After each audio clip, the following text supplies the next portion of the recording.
68세, 이혼 법정에서 저는 믿을 수 없는 광경을 목격했습니다. 상대편 변호사석에 앉은 여성이 고개를 들었습니다. 그 순간 세상이 멈췄어요.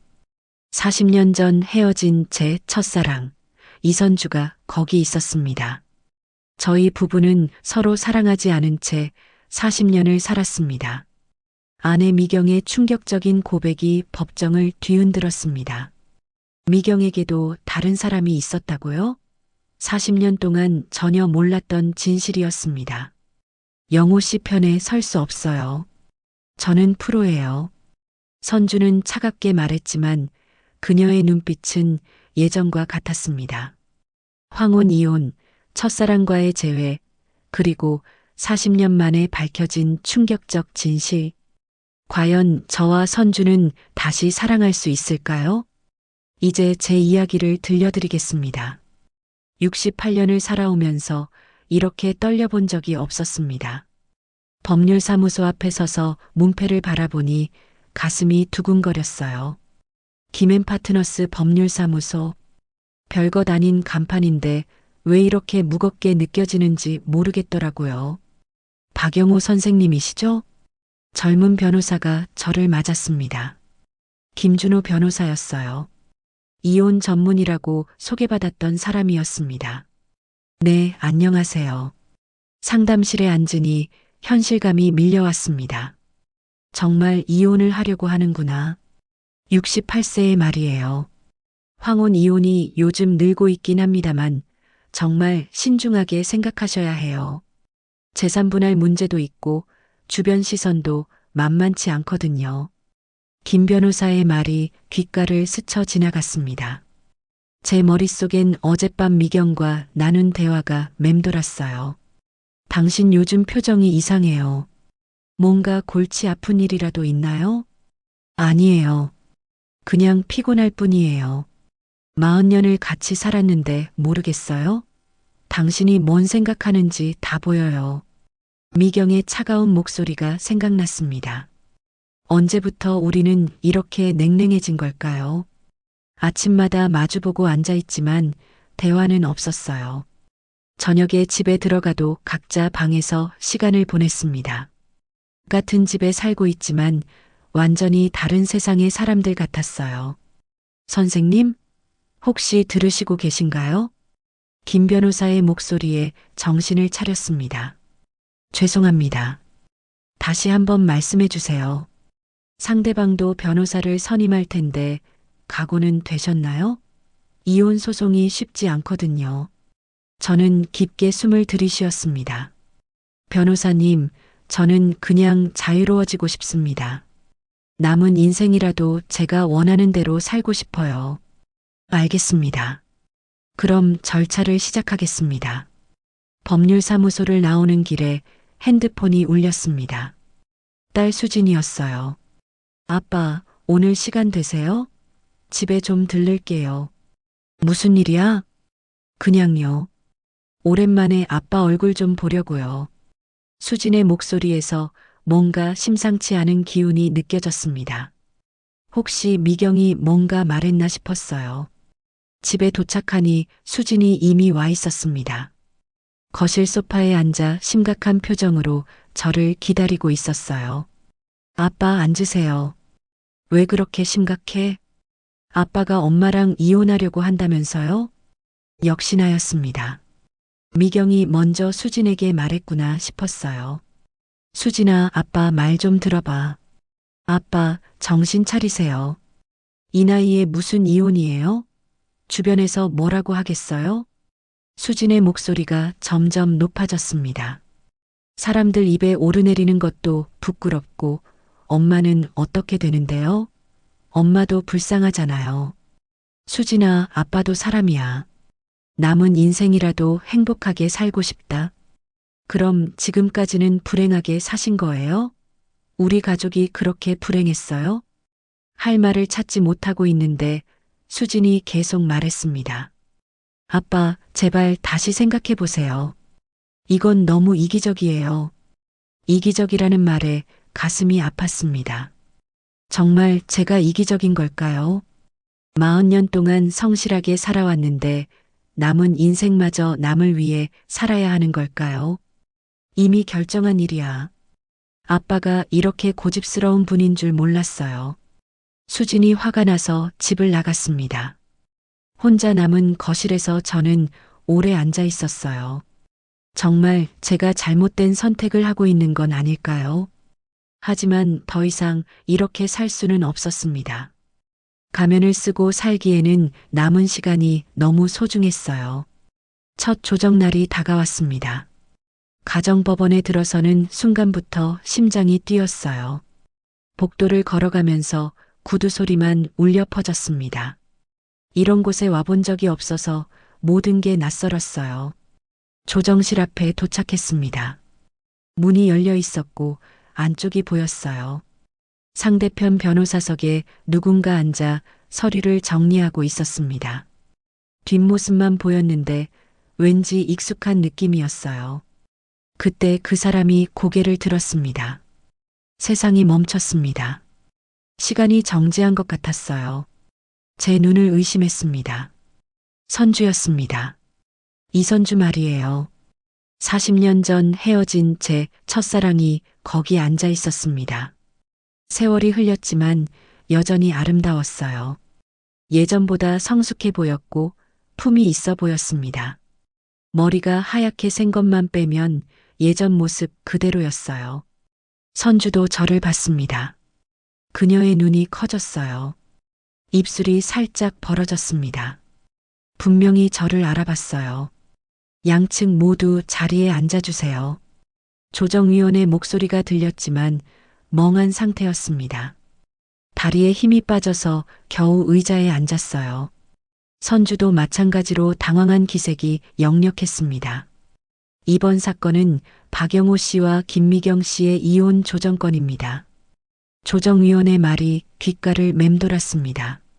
하지만 제대로 들리지 않았어요. 온 신경이 선주에게 집중되어 있었습니다. 저 사람이 정말 선주가 맞나 싶었어요. 꿈을 꾸고 있는 건 아닐까요? 먼저 조정 절차에 대해 설명드리겠습니다. 조정위원이 뭔가 설명했지만 한마디도 기억나지 않았습니다. 계속 선주만 바라봤어요. 그녀도 가끔 제 쪽을 힐끗힐끗 봤습니다. 첫 번째 조정은 형식적으로 끝났습니다. 다음 날짜를 잡고 각자 집으로 돌아가기로 했어요. 복도로 나오자마자 선주가 다가왔습니다. 영호 씨 맞죠? 목소리도 그대로였습니다. 조금 더 차분해졌지만 여전히 따뜻했어요. 선주야, 정말 오랜만이구나. 세월 참 많이 흘렸네요. 어색한 침묵이 흘렸습니다. 뭘 말해야 할지 몰랐어요. 변호사가 되셨구나. 항상 꿈꾸던 일이었는데 늦게 시작했어요. 아이들 다 키우고 나서야 공부했거든요. 결혼은 하셨죠? 왜 그런 질문을 했을까요? 바보 같았습니다. 했었어요. 10년 전에 남편을 떠나보냈고요. 영호 씨는 지금 보시다시피 이혼 소송 중이에요. 선주가 조심스럽게 물었습니다. 혹시 시간 되시면 커피라도 한잔 하실까요? 너무 갑작스럽게 만나서 당황스럽네요. 그럴까요? 법원 근처에 작은 카페가 있었습니다. 조용하고 아늑한 곳이었어요. 마주 앉으니 40년 전으로 돌아간 것 같았습니다. 하지만 우리는 이제 늙었어요. 주름이 늘었고 머리에는 흰머리가 섞여 있었습니다. 정말 이상해요. 이런 식으로 다시 만날 줄이야. 그러게 말이야.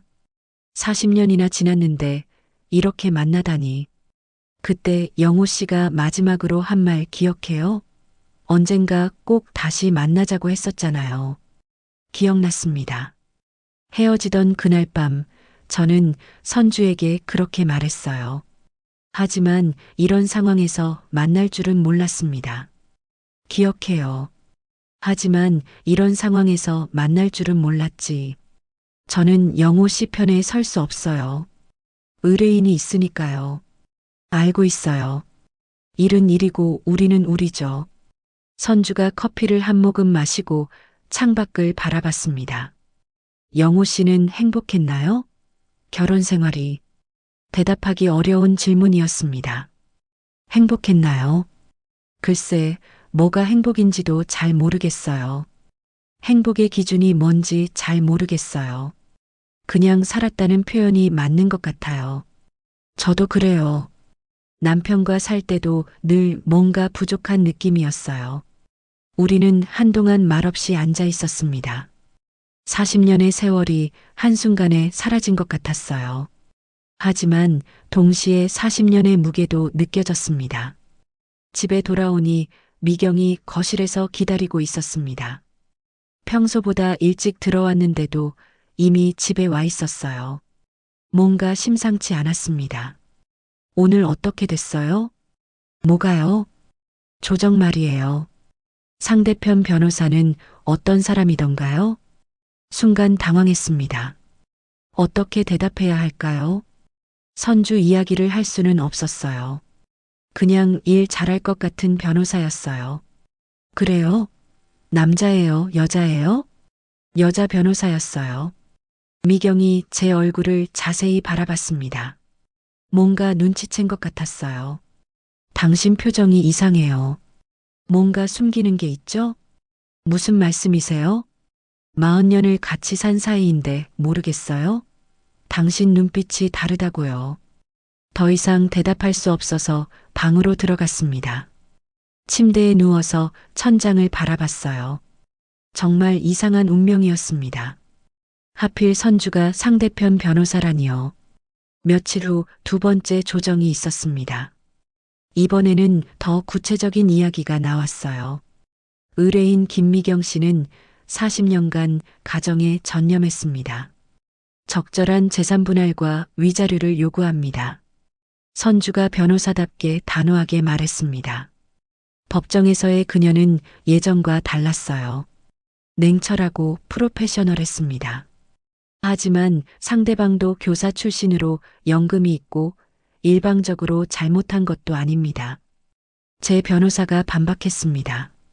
실질적으로 가사와 육아를 모두 담당한 것은 여성 쪽입니다. 선주의 목소리가 더욱 차가워졌습니다. 저를 바라보는 눈빛도 예전과 달랐어요. 조정이 끝나고 복도에서 만났습니다. 선주야, 조금 시간 있어? 이 변호사라고 불러주세요. 우리는 지금 적대 관계예요. 그래도 우리 사이 아니야? 영호 씨, 혹시 제가 당신 편을 들어줄 거라고 생각하세요? 저는 프로예요. 가슴이 아팠습니다. 예전에 따뜻한 선주는 온데간데 없었어요. 그런 게 아니야. 그냥 옛날 생각이 나서 반가워서 그런 거야. 옛날은 옛날이에요. 지금은 지금이고요. 선주가 돌아서서 걸어갔습니다. 그 뒷모습을 보면서 마음이 무너졌어요. 집에 돌아와서 서재에 앉았습니다. 오래된 앨범을 꺼냈어요. 젊은 시절 사진들이 나왔습니다. 대학생 때 선주와 함께 찍은 사진도 있었어요. 그때는 정말 행복했습니다. 그때 미경이 들어왔습니다. 뭘 보고 있어요? 깜짝 놀라서 앨범을 덮으려 했지만 늦었습니다. 미경이 사진을 봤어요. 이선주죠? 맞죠? 어떻게 알았을까요? 목소리가 차갑게 변했습니다. 어떻게 알아요? 상대편 변호사가 당신 첫사랑이라는 거 다 알아요. 순간 식은땀이 흘렸습니다. 들켰구나 싶었어요. 미경 씨, 40년 전에도 그랬고 지금도 그래요. 당신 마음속에는 항상 그 여자가 있었어요. 미경의 눈에 눈물이 맺혔습니다. 처음 보는 모습이었어요. 저도 알아요. 당신이 저를 사랑하지 않는다는 것. 결혼할 때부터 알았어요. 뭐라고 대답해야 할지 몰랐습니다. 하지만 그래도 40년을 함께 살았잖아요. 그게 아무 의미도 없는 거예요? 미경이 방을 나갔습니다.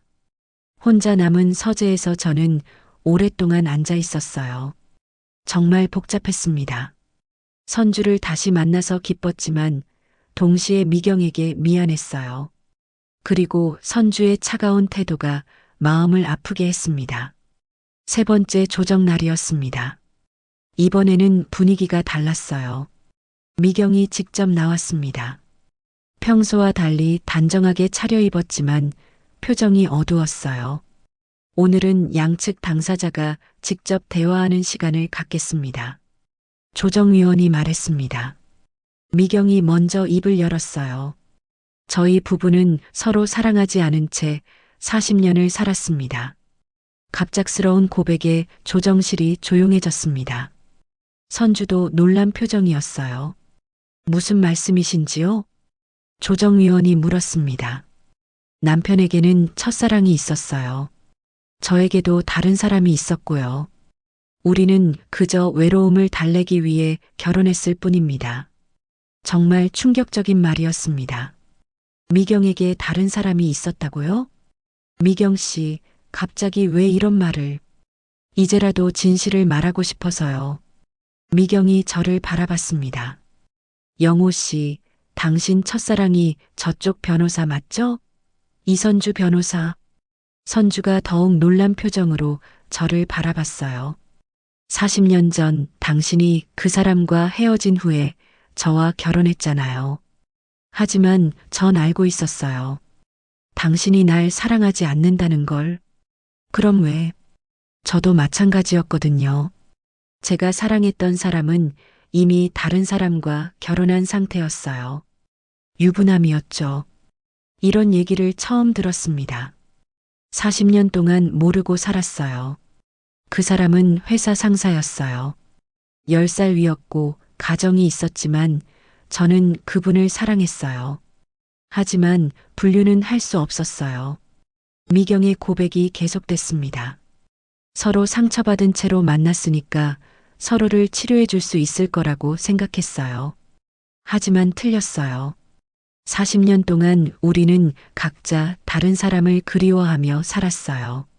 조정실이 고요해졌습니다. 선주가 충격받은 표정으로 저를 바라봤어요. 그분은 작년에 돌아가셨어요. 마지막까지 저를 기다려주셨지만 저는 끝내 그분께 가지 못했어요. 미경의 눈에서 눈물이 흘렸습니다. 그러니까 이제 그만해요. 서로 솔직해져요. 남은 인생이라도 진짜 사랑하는 사람과 함께 하세요. 미경이 선주를 바라봤습니다. 변호사님, 영호 씨 잘 부탁드려요. 저희는 그런 관계가 아닙니다. 선주가 당황하며 대답했어요. 아직은요. 하지만 곧 그렇게 될 거예요. 미경이 일어서더니 조정실을 나갔습니다. 영호 씨 미안했어요. 그리고 고마웠어요. 문이 닫히고 우리 셋만 남았습니다. 저도 말문이 막혔습니다. 40년 만에 알게 된 진실이었어요. 미경도 저와 똑같았구나. 선주가 조심스럽게 물었어요. 영호 씨, 정말 저 때문에 결혼 생활이 불행했던 건가요? 아니에요. 제가 미경을 제대로 사랑하지 못한 게 잘못이었어요. 그럼 이 이혼은 서로를 위한 선택인 것 같아요. 조정위원이 서류를 정리하면서 말했습니다. 그럼 재산 분할과 위자료 문제는 어떻게 하시겠습니까? 반반으로 나누고 위자료는 없는 걸로 하겠습니다. 저는 확신을 가지고 대답했어요. 이제야 모든 게 명확해졌습니다. 조정이 성립됐습니다. 40년의 결혼 생활이 서류 한 장으로 정리됐어요. 하지만 이상하게 후회되지 않았습니다. 오히려 홀가분했어요. 법원 앞 계단에서 미경을 만났습니다. 다 끝났네요. 그래요. 이제 우리 각자 살 길을 찾아가요. 미경 씨, 그동안 고생 많았어요. 영호 씨도요. 미경이 선주에게 다가갔습니다. 변호사님, 영호 씨 잘 부탁드려요. 아직 그런 관계가 아닌데요. 곧 그렇게 될 거예요. 40년을 기다린 사랑이니까요. 미경이 떠났습니다. 선주와 저만 남았어요. 영호 씨, 커피나 한잔 할까요? 6개월이 지났습니다. 선주와 저는 자주 만났어요. 처음에는 조심스럽게 시작했지만 점점 자연스러워졌습니다. 40년 전에 우리가 아니었어요. 하지만 그래서 더 좋았습니다. 오늘도 우리가 자주 가는 카페에서 만났습니다. 수진이는 어때요? 아직도 반대해요? 처음에는 그랬는데 이제는 괜찮아 해요. 오히려 내가 행복해 보인다고 하더라고. 다행이네요. 선주가 제 손을 잡았습니다. 40년 전에도 이렇게 손을 잡았었어요. 하지만 지금이 더 좋았습니다. 영호 씨, 고마워요. 뭐가요? 인생 2막을 이렇게 시작할 수 있게 해줘서요. 저도 고마워요. 늦었지만 진짜 사랑이 뭔지 알게 해줘서. 창밖으로 따스한 햇살이 들어왔습니다. 68세에 시작하는 새로운 사랑이었어요. 늦었지만 괜찮았습니다. 선주야, 우리 내일 한강으로 산책하러 갈까? 좋아요. 40년 전에 자주 갔던 그곳으로 가요. 그래, 그곳으로 가자. 저는 선주의 손을 꼭 잡았습니다. 인생은 언제든 다시 시작할 수 있구나 싶었어요. 나이는 숫자일 뿐이고 중요한 건 마음이구나. 68세의 나이에 깨달은 소중한 진리였습니다. 법정에서 다시 만난 첫사랑. 운명이 우리를 다시 만나게 해준 걸까요? 아니면 우리가 운명을 만든 걸까요? 어쨌든 중요한 건 지금이었어요. 이 순간의 행복이었습니다. 선주와 저는 카페를 나와 한강으로 향했습니다. 40년 전처럼 손을 잡고 걸었어요. 하지만 이번에는 헤어지지 않을 겁니다. 남은 시간 동안 함께 할 거예요. 늦었지만 아름다운 사랑이었습니다.